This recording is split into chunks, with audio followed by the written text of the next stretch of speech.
الحمد للہ وکفا وسلام علی عباده الذین اصطفى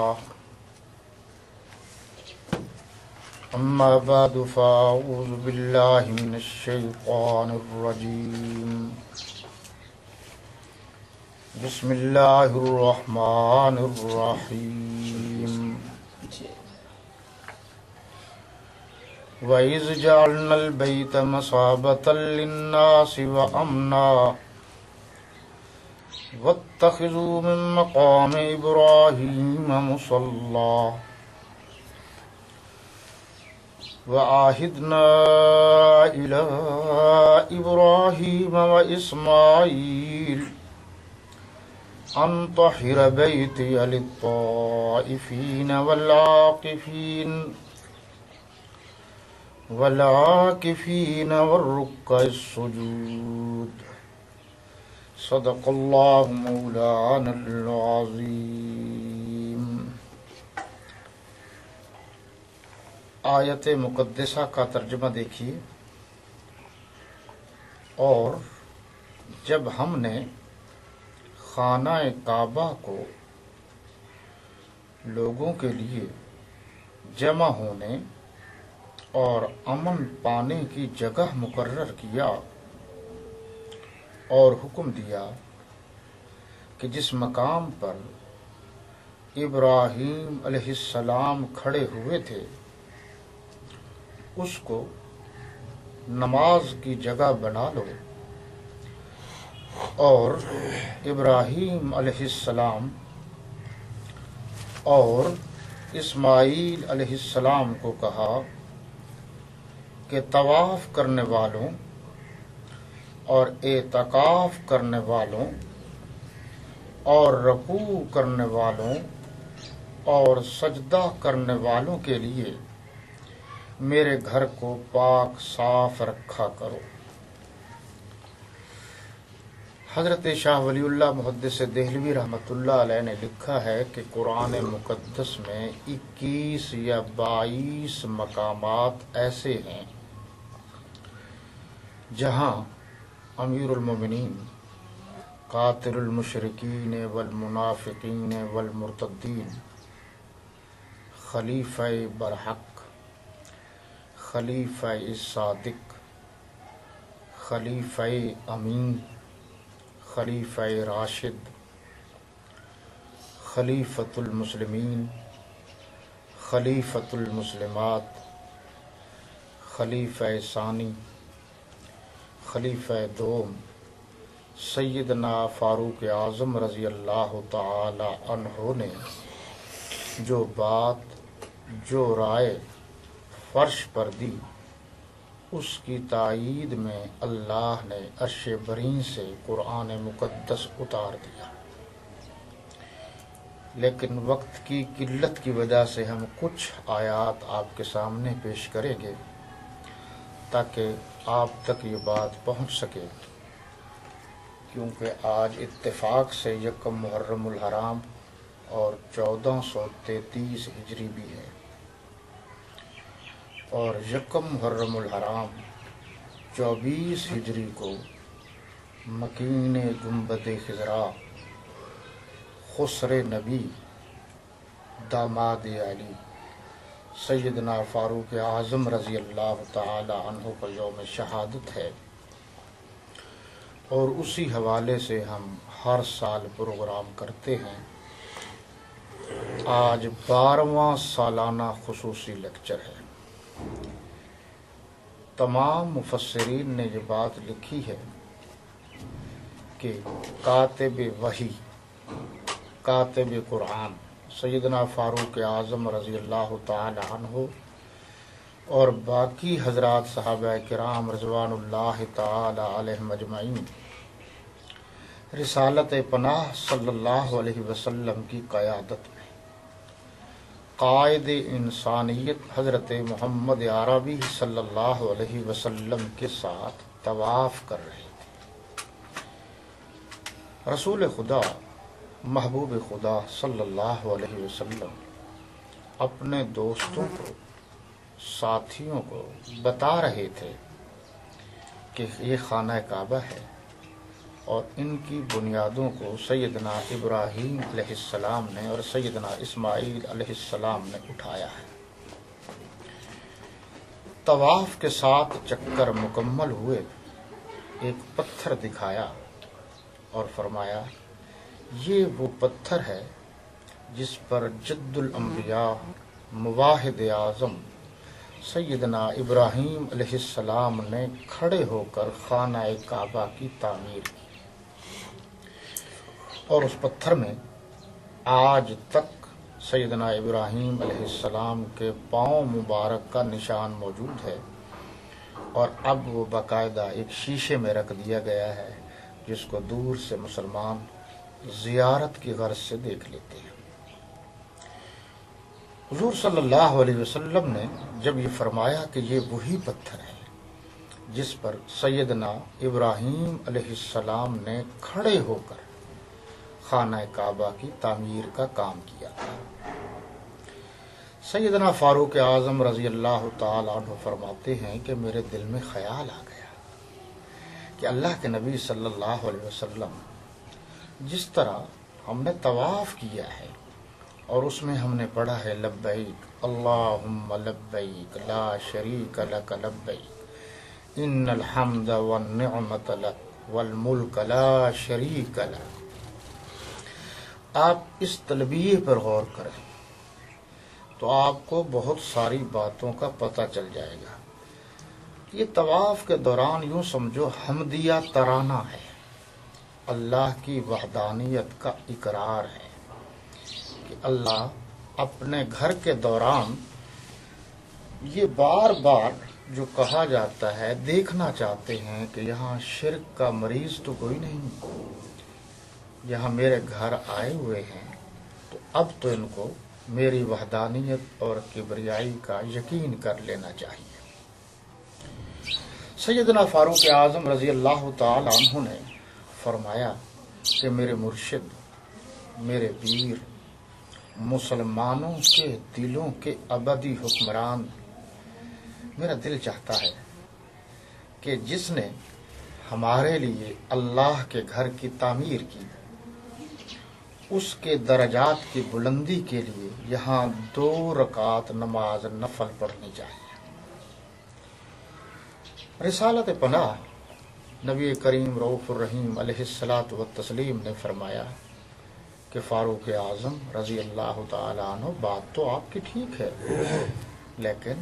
شریعت کا معاملہ ہے، مجھ پر آرڈر اللہ کا چلتا ہے، میں اپنی مرضی سے کوئی بات نہیں کہتا۔ یہ باتیں ہو رہی تھی کہ روح الامین اللہ کا پیغام لے کر تشریف لائے اور آ کر عرض کیا کہ اللہ کو فاروق اعظم رضی اللہ عنہ کی یہ بات اتنی پسند آ گئی ہے کہ اللہ نے فرمایا یہاں اب قیامت تک 2 رکعت نماز نفل ادا کی جائے گی، اور وہاں یہ پڑھنا سنت ہے۔ یہ اسی بات کا تذکرہ ہے کہ وَإِذْ جَعَلْنَا الْبَيْتَ مَثَابَةً لِلنَّاسِ وَأَمْنًا، ہم نے خانہ کعبہ کو لوگوں کے لیے جمع ہونے اور امن پانے کی جگہ بنا دیا، جگہ مقرر کیا، امن کی جگہ ہے، وہاں اتنا امن ہے کہ دشمن بھی اس حدود میں چلا جائے تو اس کو نہ پکڑنے کی اجازت ہے نہ مارنے کی اجازت ہے، تا وقت کہ وہ باہر نہ نکل آئے، یہاں تک کہ وہاں جانور کو بھی نہیں مارا جا سکتا، چیونٹی کو بھی نہیں مارا جا سکتا، وہ اتنی امن کی جگہ ہے۔ اس حدود سے باہر نکلیں گے تو پھر قانون جو ہے مقامی وہ حرکت میں آئے گا۔ وَاتَّخِذُوا مِن مَّقَامِ إِبْرَاهِيمَ مُصَلًّى، حکم دیا کہ جس مقام پر ابراہیم علیہ السلام کھڑے ہوئے تھے، یعنی جس پتھر پر، اس جگہ کو نماز کے لیے آپ پسند کیجئے، یعنی وہاں نماز پڑھیے۔ ویسے تو بہت سی باتیں محققین نے لکھی ہیں، جو عام طور پر سمجھ میں آتی ہے وہ یہ ہے کہ سیدنا ابراہیم علیہ السلام کے پاؤں مبارک نقش پا پتھر میں اس طرح منقش ہو گئے کہ قیامت تک کے لیے رہ گئے۔ ابراہیم علیہ السلام پتھر پر کھڑے ہوئے تو پتھر نے اپنے دل میں سیدنا ابراہیم علیہ السلام کے پاؤں کو جگہ دے دی۔ اس کا کتنا مقام ہوگا کہ حضور اکرم صلی اللہ علیہ وسلم کے پاؤں مبارک ہجرت کی رات جس کے سینے پر لٹک رہے ہوں،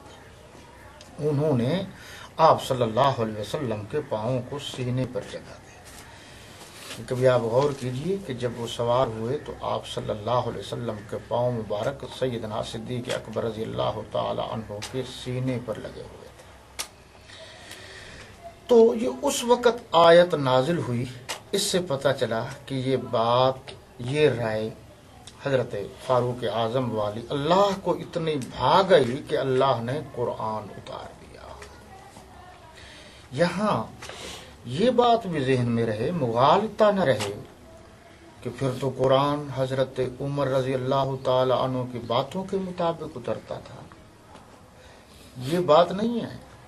جیسے سورہ نمل میں ہے کہ اللہ کو ایک چونٹی کی ادا ایسی بھا گئی کہ پوری سورت کا نام اسی چونٹی سے موسوم کر دیا۔ اس بات کا مطلب یہ ہے کہ اللہ کو سیدنا فاروق اعظم رضی اللہ تعالی عنہ کی بات، ادا اتنی پسند آ گئی کہ اللہ تعالیٰ نے اس کا ذکر قرآن مجید میں کر دیا۔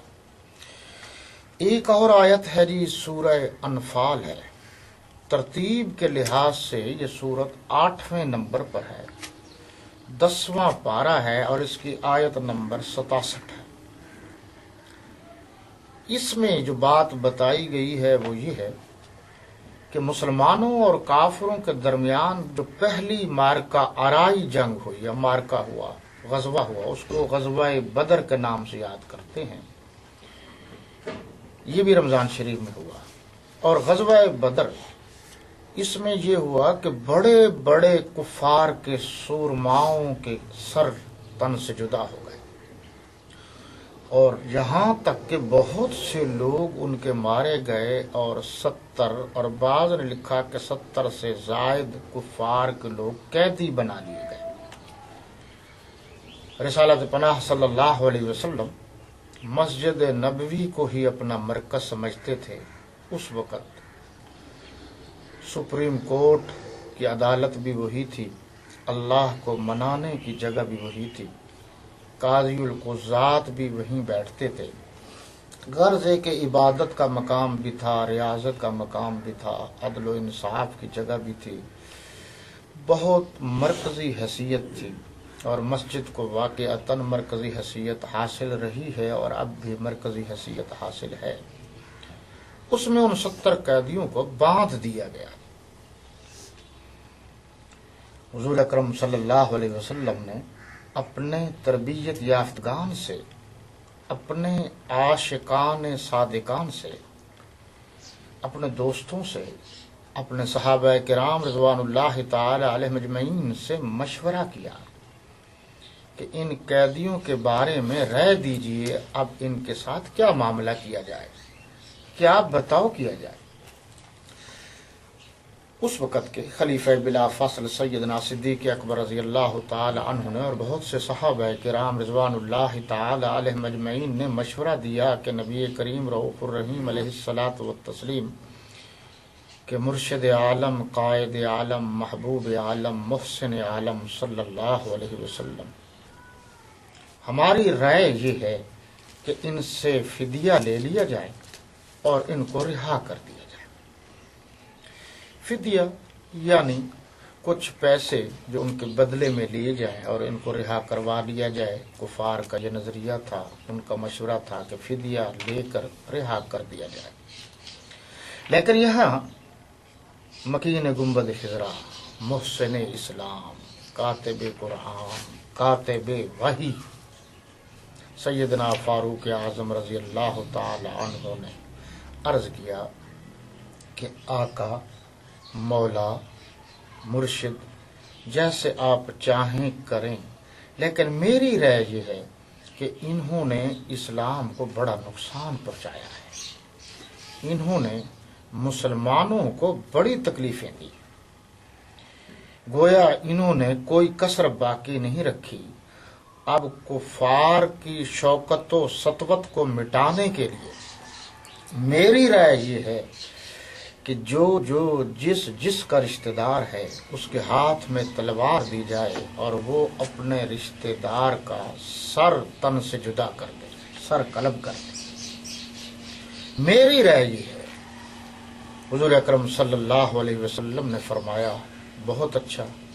لیکن اکثریت کی رائے یہ تھی کہ فدیہ لے کر چھوڑ دیا جائے۔ اللہ کی طرف سے حکم آیا کہ کفار کو ہمیشہ کے لیے نیچا دکھانے کے لیے اب ضرورت ہے کہ سختی کی جائے۔ لہذا میرے نبی آپ جو کچھ فرما رہے ہیں، لیکن میں یہ چاہتا ہوں کہ فاروق اعظم رضی اللہ تعالی عنہ کی رائے کو ہی مستند قرار دیا جائے اور اسی پر ہی عمل کیا جائے۔ یہ آیت کا پس منظر ہے۔ اور اب دیکھیے آیت کہ ما کان لنبی ان یکون له اسرا حتی یسخن فی الارض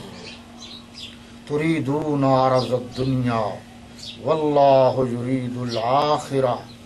واللہ عزیز حکیم۔ پیغمبر صلی اللہ علیہ وسلم کو شایع نہیں کہ اس کے قبضے میں قیدی رہیں جب تک کافروں کو قتل کر کے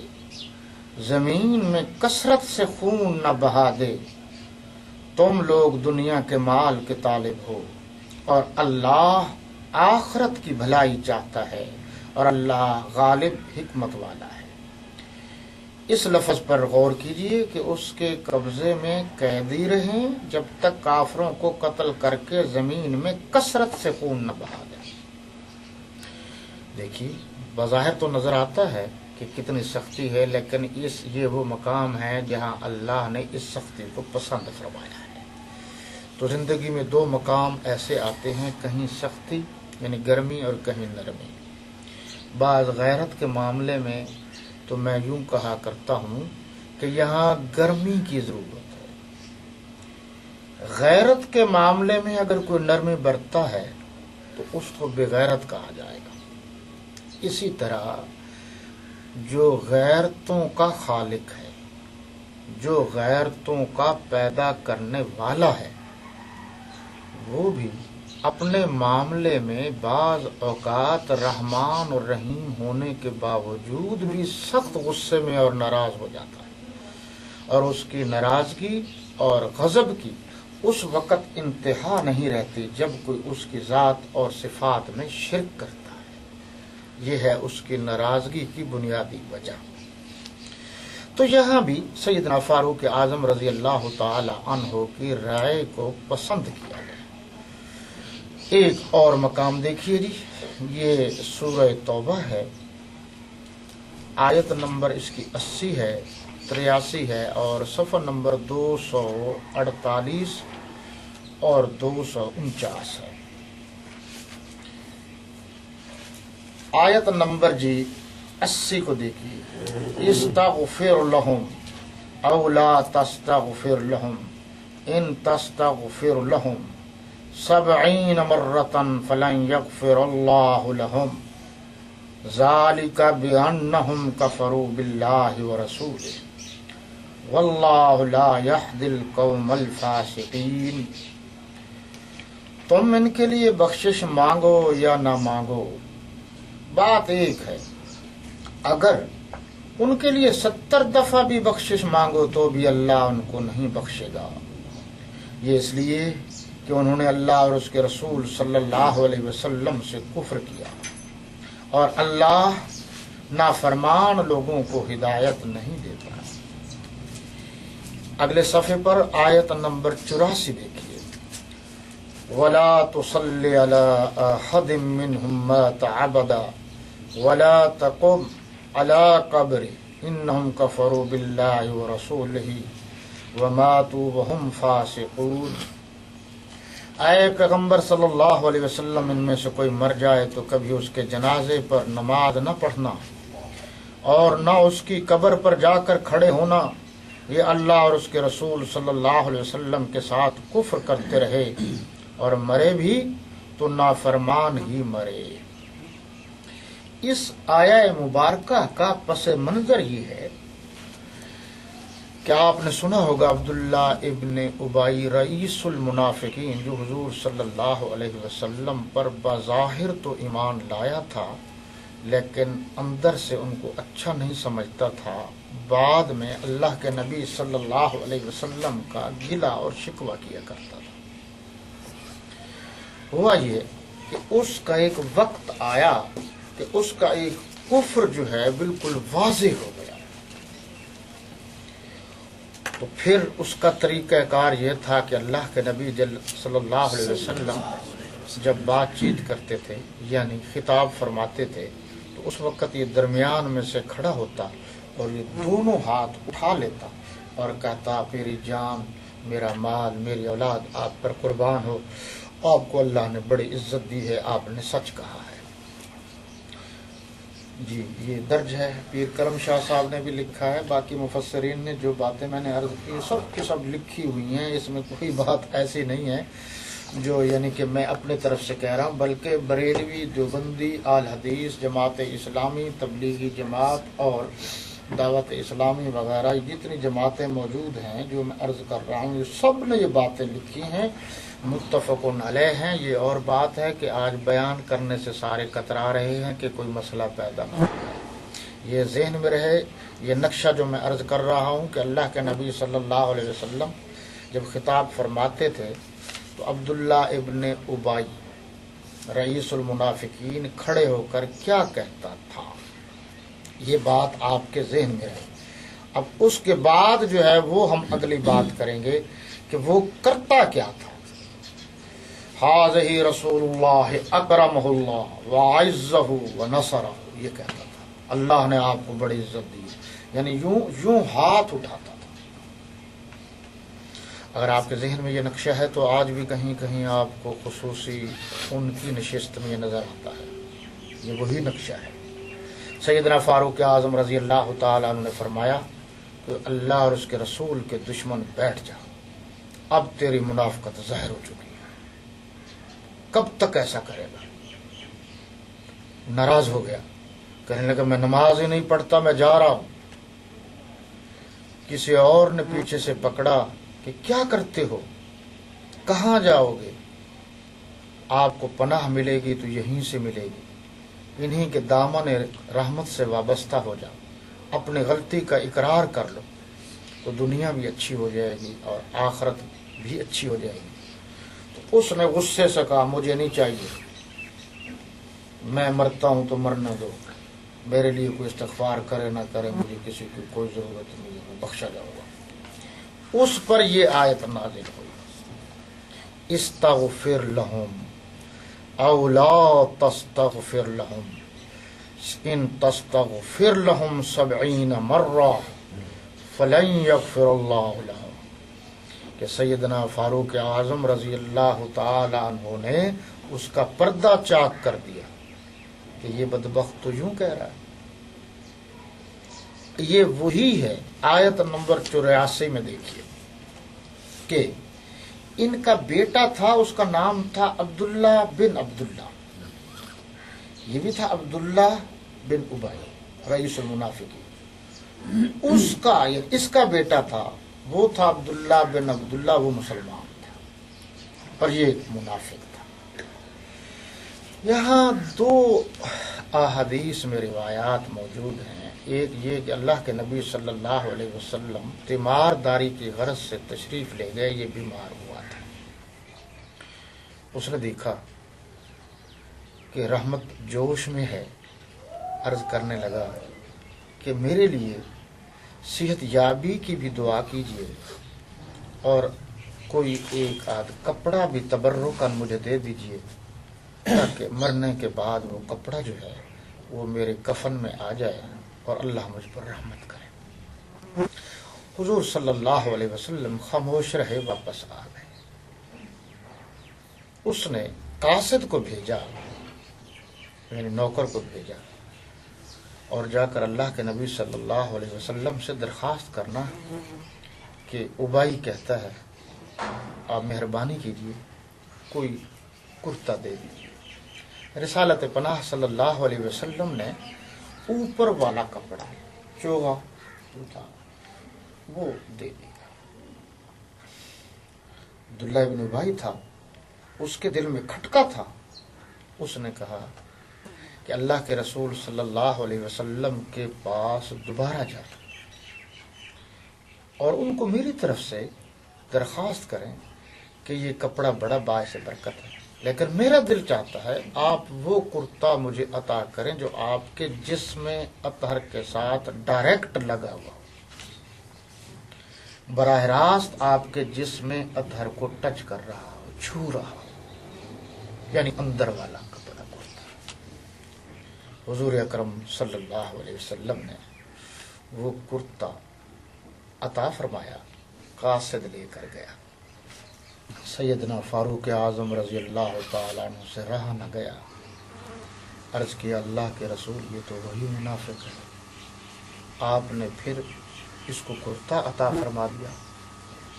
حضور اکرم صلی اللہ علیہ وسلم نے فرمایا آپ جذباتی ہو نا،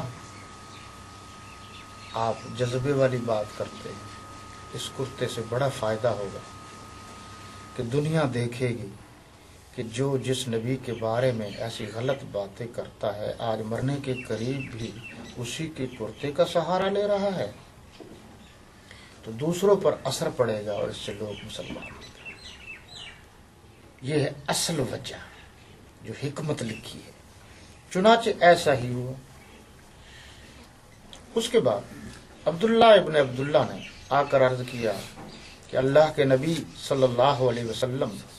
میرے ابو چلے گئے ہیں، میری درخواست ہے، میری گزارش ہے، التجا ہے، میری تمنا و آرزو ہے کہ آپ سے بڑا کون ہے، آپ ہی میرے والد گرامی کا جنازہ پڑھائیے۔ اور منافق کے بارے میں تو آپ کو پتہ ہے کہ ظاہر کیا ہوتا ہے، اس کا باطن کیا ہوتا ہے۔ حضور اکرم صلی اللہ علیہ وسلم چلے، سیدنا فاروق اعظم رضی اللہ تعالی عنہ نے دامن رحمت پکڑ لیا۔ یہ عربی اصطلاحات ہے، کرتا پکڑ لیا سے لوگوں نے مراد یہ لینا شروع کر دیا کہ شاید کوئی توہین آمیز بات ہے، اس سے مراد یہ ہے کہ دامت رحمت کی کرتا پکڑ لیا، یعنی درخواست پیش کی کہ مجھے آپ کا یہ کام جو ہے میری رائے کے مطابق صحیح نہیں ہے، آپ ادھر نہ جائیں۔ اس کا یہ مطلب نہیں ہے کرتا پکڑنے سے وہ واقعتاً کرتا پکڑ لیا، یہاں اصطلاح اور ہے، عرب کی اصطلاح یہ اللہ ان پر رحم کرے، انہوں نے دامن رحمت سے وابستہ ہو گیا، تو اس کا مطلب یہ ہے اللہ کے نبی کے ساتھ مل گیا۔ یہ اردو کی اصطلاحات ہیں یا محاورے ہیں، آپ اس پر غور کریں گے تو آپ کو بہت اچھی اچھی چیزیں ملیں گی۔ جیسے حضرت سیدہ عائشہ رضی اللہ عنہا نے فرمایا تھا کہ مسلسل کئی دن گزر گئے، میں نے تو سرمائے خواب بھی نہیں پہنا۔ ادب کا عروج ہے، یعنی مجھے نیند نہیں آئی۔ اب یہاں بھی یہ بات ہے، سیدنا فاروق اعظم رضی اللہ تعالی عنہ نے اپنی رائے دی، عرض کیا، درخواست پیش کی، گزارش کی کہ آپ مت جائیے، اللہ کے نبی انہوں نے بڑا دل دکھایا ہے۔ حضور صلی اللہ علیہ وسلم تشریف لے گئے، جنازہ پڑھا دیا۔ جنازے کے بعد اللہ کا حکم آ گیا، یہ ذہن میں رہے، اس کے بعد جب پابندی لگا دی پھر اللہ کے نبی نے کبھی کسی منافق کا جنازہ نہیں پڑھایا، یہ ذہن میں رہے، کیونکہ آج کل ہر بات میں مغالطے ڈال دیے جاتے ہیں۔ ایک روایت، پہلے اس روایت کو دیکھ لیجیے، یہ پیر کرم شاہ الازہری نے جو 5 جلدوں میں ضیاء القرآن لکھی ہے، یہ وہ ہے، اور یہاں نتیجہ بھی نکالنا ہے بات کا کہ حضور صلی اللہ علیہ وسلم نے یعنی پیکرِ عفو و عنایت نے نماز جنازہ پڑھا دی۔ حضور صلی اللہ علیہ وسلم کو حضرت فاروق اعظم رضی اللہ تعالی عنہ نے پھر گزارش کی کہ آپ نے دشمن رسول کا جنازہ پڑھایا۔ آپ کا دشمن ہے۔ اس وقت یہ آیت نازل ہوئی وَلَا تُصَلِّ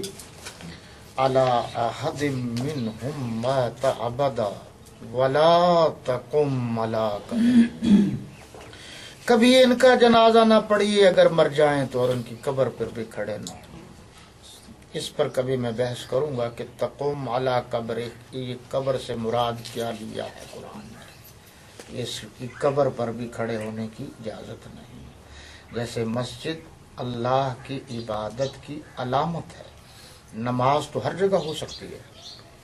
لیکن مسجد اللہ